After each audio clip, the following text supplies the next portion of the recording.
안녕하세요. 미스터리 추적 채널입니다. 오늘 우리는 대한민국 사회를 충격과 공포에 빠뜨리고 아직까지도 그 진실이 베일에 가려진 채 영구 미제 사건으로 남아있는 1991년 이영호 유괴 살해 사건에 대해 심층적으로 다뤄보려 합니다.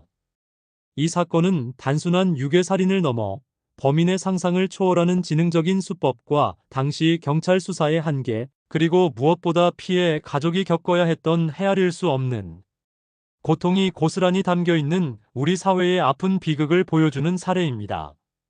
사건이 발생한 지 어느덧 30년이 훌쩍 넘는 세월이 흘렀지만 여전히 많은 이들의 기억 속에 생생하게 남아있는 이 잔혹한 사건의 전말을 지금부터 매우 상세하고 면밀하게 추적해 보겠습니다. 우리는 이 사건을 통해 무엇을 배우고 어떤 교훈을 얻어야 할지 함께 고민하는 시간을 가질 것입니다.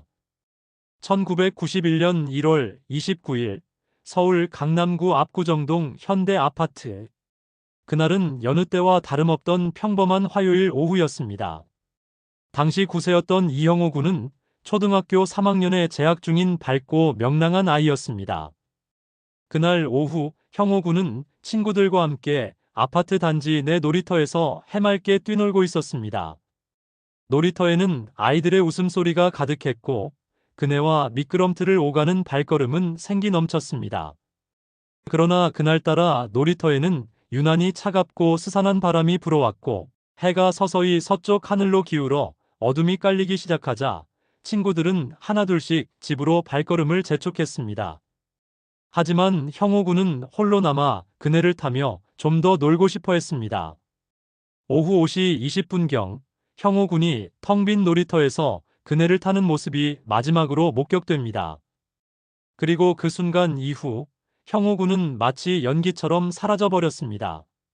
어둠이 짙게 깔리고 저녁 식사 시간이 훌쩍 지났지만 형호 군은 여전히 집에 돌아오지 않았습니다. 아들이 늦도록 돌아오지 않자 걱정이 된 부모님은 아파트 주변을 샅샅이 뒤지고 형호 군의 친구들 집을 일일이 방문하며 수소문했지만 형호 군의 흔적은 어디에서도 발견되지 않았습니다. 시간이 흐를수록 부모님의 불안감은 극도로 치달았고 불길한 예감은 현실이 되어 나타났습니다. 결국 부모님은 지푸라기라도 잡는 심정으로 경찰에 실종 신고를 접수했습니다.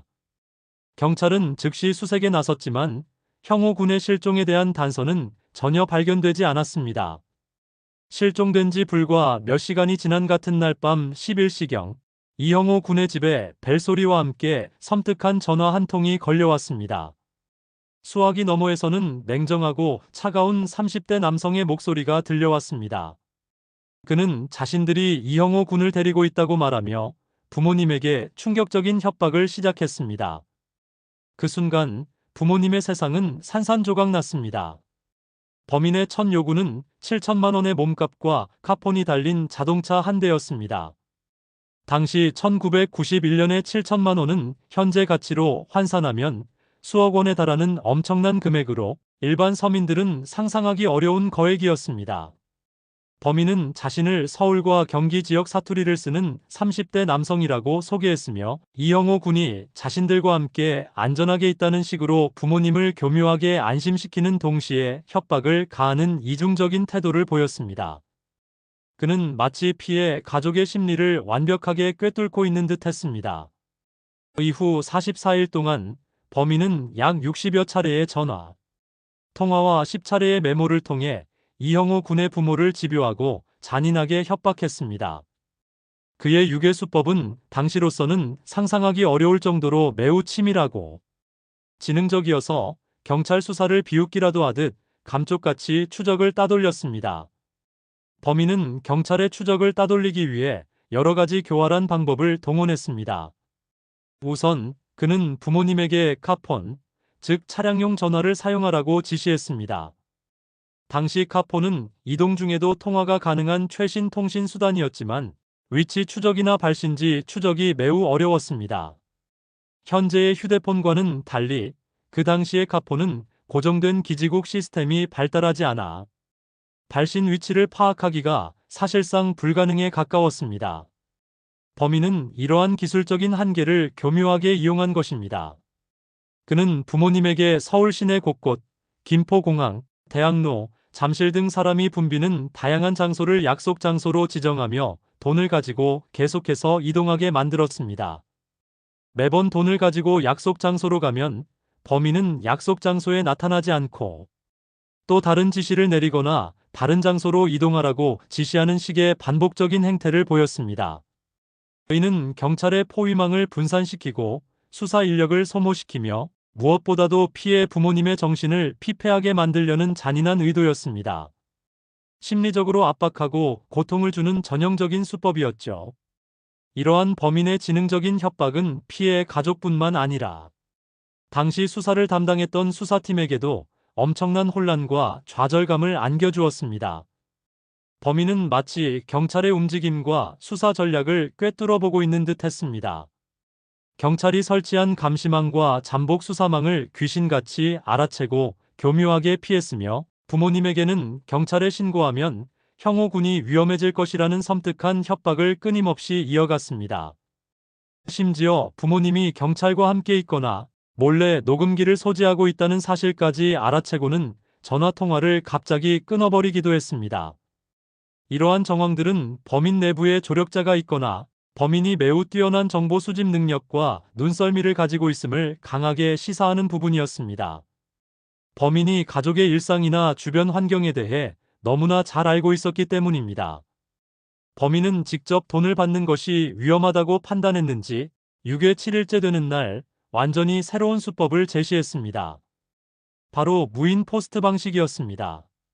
당시인 1991년에는 현재와 달리 신분증 없이 가짜 이름이나 위조된 신분증으로도 은행 계좌를 손쉽게 개설할 수 있는 금융 시스템의 허점이 존재했습니다.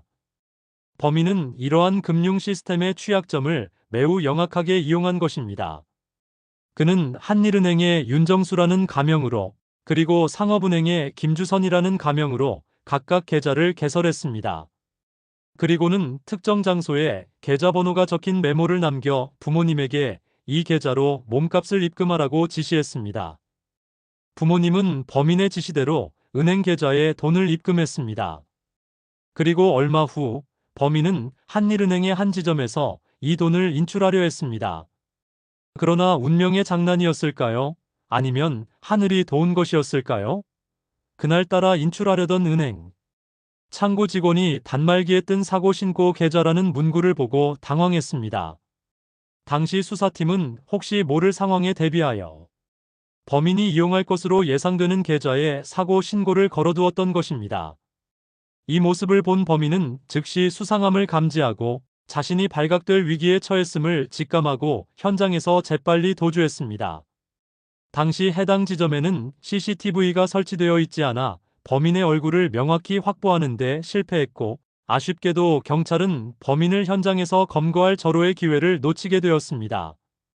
이 순간이 바로 이 사건의 흐름을 완전히 바꿀 수 있었던 결정적인 순간이었습니다. 만약 그날 범인을 잡았더라면 이 사건은 영구 미제 사건으로 남지 않았을 수도 있었을 겁니다. 어쩌면 이형호 군의 생사조차도 달라질 수 있었을지 모릅니다. 하지만 범인은 간발의 차이로 도주했고 그날 밤 부모님에게 마지막 통화를 걸어왔습니다. 범인은 가짜 돈이 섞여 있다며 부모님이 경찰에 신고하지 않은 것에 감사하다는 말을 남기고 그 후로는 더 이상 연락이 오지 않았습니다. 이 통화 이후 44일간의 지옥 같았던 협박은 거짓말처럼 끊겼습니다. 부모님은 혹시나 하는 마음에 형호 군이 무사히 돌아오기를 간절히 기다렸지만 희망은 점점 절망으로 바뀌어 갔습니다. 범인의 마지막 통화 후 약 한 달 뒤인 1991년 3월 13일 전국을 경악하게 만든 끔찍한 소식이 전해졌습니다. 서울 송파구 잠실동 88도로 두 카단 둔치 배수로에서 이형호 군의 시신이 싸늘하게 발견된 것입니다. 발견 당시 형호 군의 시신은 처참한 모습이었습니다. 눈, 코, 입이 테이프로 단단히 막혀 있었고 손발은 꼼짝 못하도록 끈으로 묶여 있었습니다. 부검 결과 형호 군의 사인은 질식사로 밝혀졌습니다. 더욱 충격적이고 비극적인 사실은 위 내용물 분석 결과였습니다. 이형호 군의 위에서는 유괴 당일인 1월 29일, 친구 집에서 먹었던 음식물들이 소화되지 않은 채 그대로 남아 있었습니다. 이는 형호 군이 유괴된 바로 그날, 즉 1월 29일 또는 늦어도 1월 30일경에 이미 살해되었을 가능성이 매우 높다는 것을 의미했습니다. 다시 말해, 범인은 애초에 형호 군을 살려줄 생각이 전혀 없었으며 오로지 몸값을 가로채기 위한 잔인한 계획을 꾸몄던 것으로 추정되었습니다. 시신이 발견된 장소 또한 범인의 은밀한 행적을 보여주는데 잠실 88도로 둔치 배수로라는 인적이 드문 곳이었으며 시신을 유기한 방식 또한 매우 치밀했습니다. 이형호 군의 시신이 발견되자 경찰은 그제야 비로소 공개 수사로 전환하고 대대적인 수사에 착수했습니다. 당시 범인의 신원을 특정할 수 있는 유일한 단서는 은행에서 돈을 인출하려 했던 범인의 몽타주였습니다. 은행 직원의 증언을 토대로 범인의 몽타주가 정밀하게 제작되었고 전국 각지에 배포되었습니다. 텔레비전과 신문 등 모든 언론 매체를 통해 몽타주가 공개되었고 시민들의 제보를 기다렸습니다. 하지만 이 몽타주는 막연한 인상착의에 불과했으며 안타깝게도 범인을 특정할 만한 결정적인 단서가 되지는 못했습니다. 수사 과정에서 이형호 군의 친척인 이상재 씨가 한때 유령 용의자로 지목되기도 했습니다. 그는 평소 행실이 좋지 않았고 형호 군의 가족 외에는 알 수 없는 사적인 정보들을 범인이 전화 통화에서 언급했다는 점, 그리고 당시 이상재 씨의 자금 사정이 좋지 않았다는 점 등이 의심을 샀습니다. 경찰은 이상재 씨를 유령 용의자로 보고 강도 높은 신문과 수사를 벌였지만 그를 범인으로 특정할 만한 직접적이거나 결정적인 증거를 확보하지 못했습니다. 결국 이상재 씨는 증거 불충분으로 무혐의 처분을 받고 풀려났고 사건은 다시 영원한 미궁 속으로 빠져들었습니다. 이 사건은 수많은 의문점과 미스터리를 남겼습니다. 과연 범인은 누구였을까요? 왜 그는 그렇게까지 치밀하고 지능적인 수법을 사용했을까요? 그리고 무엇보다 왜 유괴 직후 이형호 군을 무참히 살해했을까요? 경찰은 수사 초기부터 범인의 목소리를 녹음해 음성 분석을 의뢰하고 몽타주를 배포하는 등 다각도로 수사를 진행했습니다. 또한 사건 현장과 관련된 모든 증거물을 수집하고 분석했지만 범인의 신분을 특정하는 데는 결국 실패했고 사건은 해결되지 못한 채 장기화되었습니다. 이는 당시 수사 기법의 한계와 범인의 주도 면밀함이 복합적으로 작용한 결과였습니다. 2006년 1월 28일 이형호 유괴 살해 사건의 공소시효가 만료되었습니다. 공소시효 만료는 곧 범인이 잡히더라도 법적으로 처벌할 수 없게 된다는 것을 의미합니다. 이로써 이 사건은 법적으로는 영구 미제 사건으로 분류되었고 형호 군의 유가족들은 범인의 사죄는커녕 진실조차 알지 못한 채 30년이 넘는 세월 동안 깊은 고통 속에서 살아가야만 했습니다. 이 사건은 대한민국 사회 전체에 엄청난 충격과 상실감을 안겨주었고 이후 여러 매체를 통해 꾸준히 재조명되었습니다. 특히 SBS의 대표적인 시사 프로그램 그것이 알고 싶다에서는 1회 방송에서 이 사건을 심층적으로 다루었으며 이후 2019년 10월 6일 방송에서도 범인의 실제 목소리를 다시 한번 공개하며 시청자들의 적극적인 제보를 요청했습니다. 그것이 알고 싶다 초기 방송에서는 범인이 2명 이상일 가능성을 제기하기도 했고 이는 사건의 복잡성을 더욱 부각시켰습니다. 또한 이 사건은 2007년에 개봉하여 큰 반향을 일으켰던 영화 그놈 목소리의 모티브가 되기도 했습니다. 영화는 범인의 실제 협박 음성을 삽입하는 등 사건의 비극성과 유가족의 헤아릴 수 없는 고통을 생생하게 담아내 많은 이들에게 깊은 슬픔과 함께 경종을 울렸습니다. 이형호 유괴 살해 사건은 단순한 범죄를 넘어 우리 사회의 어두운 단면과 당시 법, 제도 및 수사 시스템의 한계를 적나라하게 보여주는 아픈 역사입니다. 무고하게 유괴된 어린이가 무참히 살해당했음에도 불구하고 범인이 잡히지 않아 유가족들은 30년이 넘는 세월 동안 말로 다 표현할 수 없는 고통과 한을 안고 살아가고 있습니다. 비록 공소시효는 만료되었지만 우리 사회의 많은 구성원들은 여전히 이 사건의 진실이 밝혀지고 잔혹한 범인이 죗값을 치르기를 간절히 염원하고 있습니다. 이 사건을 통해 우리는 무엇을 얻을 수 있을까요? 아마도 가장 중요한 것은 어린이에 대한 사회 안전망을 더욱 견고하게 강화하고 범죄 수사 기법을 끊임없이 발전시켜야 한다는 교훈일 것입니다. 이 사건 이후 대한민국은 아동 유괴 및 실종 사건에 대한 사회적 경각심을 크게 높였으며 지문 감식 기술, DNA 분석 기술, 그리고 전국적인 CCTV 설치 확대 등 범죄 수사 과학이 비약적으로 발전하는 계기가 되었습니다. 또한 실종 아동 찾기 시스템과 관련 법규들도 더욱 고도화되고 강화되었습니다. 하지만 여전히 해결되지 않은 수많은 미제 사건들은 우리 사회에 강력한 경종을 울리며 지속적인 관심과 노력을 요구하고 있습니다. 우리는 이 사건을 단순히 과거의 비극으로만 치부하거나 잊어서는 안 될 것입니다. 다시는 이와 같은 비극적인 사건이 반복되지 않도록 우리 모두가 능동적으로 관심을 가지고 사회 안전 시스템을 끊임없이 점검하고 개선해 나가야 할 것입니다.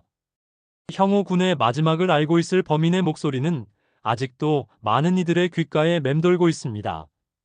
언젠가는 그 목소리의 주인공이 세상에 드러나 잔혹한 진실이 밝혀지고 억울하게 세상을 떠난 형오 군의 한이 조금이나마 풀리기를 간절히 바라며 오늘 미스터리 추적 채널의 이야기는 여기서 마치겠습니다. 이 슬픈 이야기를 끝까지 시청해주신 여러분께 진심으로 감사드립니다.